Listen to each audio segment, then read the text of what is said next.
Kampanye putaran kedua Pilkada DKI Jakarta dimulai pada hari ini. Pasangan Ahok Jarot akan bertarung sengit merebut suara pemilih pada putaran kedua. Kedua pasangan ini memiliki tantangan dan peluang masing-masing untuk menang. Pasangan Ahok Jarot harus berjuang keras untuk meyakinkan warga DKI bahwa keduanya pantas kembali dipilih karena punya kinerja yang baik.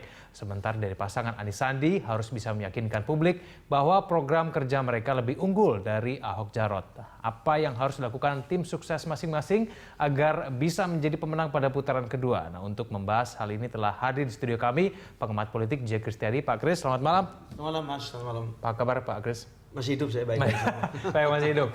Dan kemudian ada tim sukses Ahok Jarot, Eriko Sutarduga nanti akan bergabung. Tapi yang sudah hadir bersama kami saat ini adalah anggota tim sukses Anies Sandi, Igo Ilham. Pak Igo, selamat malam. Selamat malam, Mas. Saya ke Pak Kris dulu.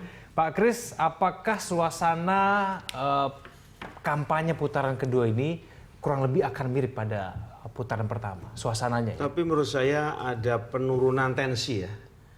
Tensi bagi saya, ini mungkin subjektif, tapi tensi sudah lebih mengarah kepada suatu suasana yang memperdebatkan isu-isu yang akal sehat. Begini, Sebelumnya menurut saya sangat keruh sekali ya, keruh sekali. Gaduh sekali gitu. Iya, gaduh sekali. Dan ini memang bagi saya penting sekali karena apa? Karena pemilu ini kan pertandingan dengan prinsip sportivitas sebetulnya ya kan. Bagi saya kalah menang yang satu sama yang lain itu bagi saya sama saja. Sebab sejak awal saya memuji para kompetitor ini. Itu namanya Mas Agus, namanya Mas Ahok, namanya Mas Anies. Itu orang-orang yang mempunyai DNA, ya, DNA politiknya ini, DNA yang inklusif, DNA yang tidak pernah beliau ini cacat untuk soal-soal yang sifatnya primordial, tidak ada. Oke. Mas Anies penganjur yang luar biasa. Baik. Tapi Pak Kris, bukannya kalau putaran kedua ini kira-kira bakal semakin sengit, semakin saling menyerang? Wah, pokoknya bahkan pribadi juga ikutan diserang. Yang penting bagi masyarakat ya. Serang menyerang tidak apa-apa. Mengenai program diserang sesengit pun tidak apa-apa. Dicacat, dicela dan dikritik dan sebagainya tidak ada suara apa-apa. Tapi mudah-mudahan untuk yang putaran kedua itu menihilkan isu-isu primordial. Sebetulnya isu primordial juga bukan isu-isu yang haram kasarnya begitu ya. Karena seperti apa sebetulnya? Isu primordial kan nyangkut soal sentimen-sentimen yang disebut Presiden Sara segala macam itu memang harus dinihilkan. Karena sebetulnya itu sudah bukan menjadi masalah lagi. Sebab apa? Sebab beberapa partai, bahkan partai PKS pun juga menyatakan partai yang sangat terbuka. Tidak cuma menyatakan, membuktikan ya bahwa partai-partai yang bernuansa Muslim juga tidak sedikit yang mencalonkan tokoh-tokoh lain yang non Muslim itu sudah menjadi barang biasa. Nah, bagi saya memang yang sangat spektakuler di DKI ini kok bisa meledak seperti itu ya. Saya memang merasa bahwa ledakan ini mungkin juga sisa-sisa Pilpres 2014 yang juga dengan sengit mengungkapkan berbagai hal yang sifatnya sangat primordial. Nah, oleh karena itu bagi saya sebenarnya terus terang aja sejak awal saya sudah merasa ini ya aman Indonesia ini. Sebab siapapun yang menang perbedaan nuansa.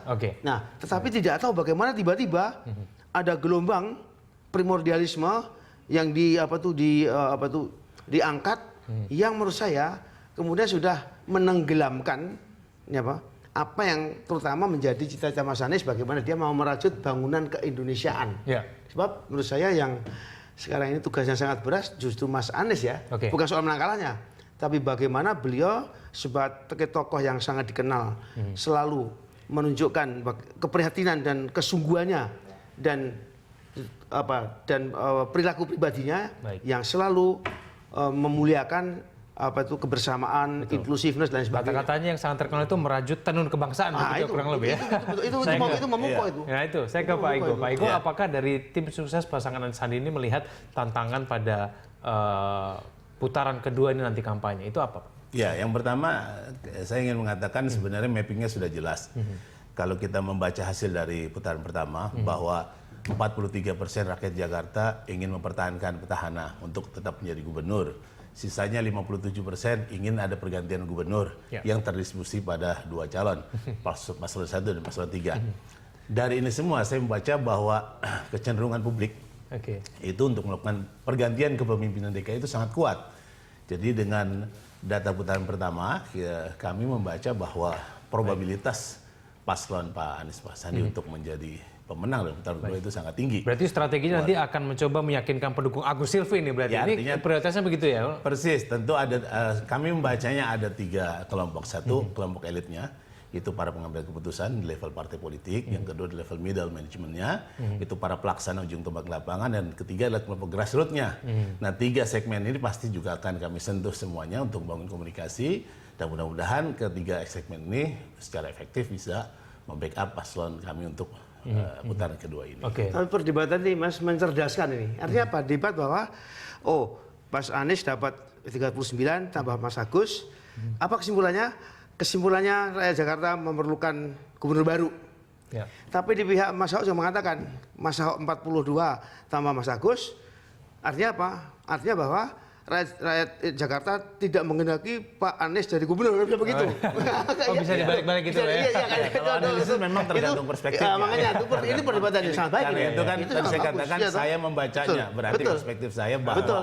dengan Iya. mapping seperti ini 57% penduduk Jakarta menginginkan ada perubahan, Betul. Iya, iya. gitu, yang terdistribusi pada dua posisi Nah, tadi. ini Dan masalah primordialisme tadi saya kira menariknya itu terbaca kalau saya ya membacanya bahwa militansi etnis itu justru ada pada pemilih dari paslon nomor 2. Misalnya daerah-daerah Jakarta Barat ya, di mana etnis Tionghoa ya, itu bagian dari masyarakat Jakarta itu ya benar-benar luar biasa memberikan pilihan yang sangat besar kepada paslon dalam hal ini Pak Basuki. Oke. Dan itu perolehannya nggak tanggung-tanggung, 90%, 95%, ya, Ya. sangat signifikan. Oke. Bagaimana kita membaca situasi ini? Menurut saya adalah militansi etnis yang sangat luar biasa. Dan tapi semua Dan perspektifnya beliau adalah primordialisme. Gitu. itu Jadi baik, sebenarnya primordialisme tapi itu semua paslon kan memiliki militan-militan Enggak, juga ini masing-masing kan umum sebetulnya. biasa sebetulnya. Karenanya Misalnya gitu. namanya itu perilaku memilih banyak teorinya. Tapi ada namanya pendekatan sosiologis. Sosiologis artinya apa? Artinya strata tertentu, warna kulit tertentu, cenderung memilih partai tertentu. Oke. Orang di Amerika pasti yang namanya Afro-Amerika, ya, Republik, kebanyakan begitu. Oke, Tapi baik. tidak ada apa-apa. Iya, itu dia. bukan dosa. Sebenarnya Yang itu dosa bagian kalau dari mengatakan budaya bahwa politik, saya jangan kira. pilih orang hitam Bahwa karena orang hitam itu bla bla bla bla. primordialisme itu sesuatu Oke, yang baik. memang melekat Kita pada akan lanjutkan masyarakat. di kita nanti segmen Betul, selanjutnya. setuju tuh. Kita Iya. masih punya beberapa banyak waktu. Kita masih untuk bahas. Kita akan bahas nanti pemirsa Prime Time Talk akan segera kembali.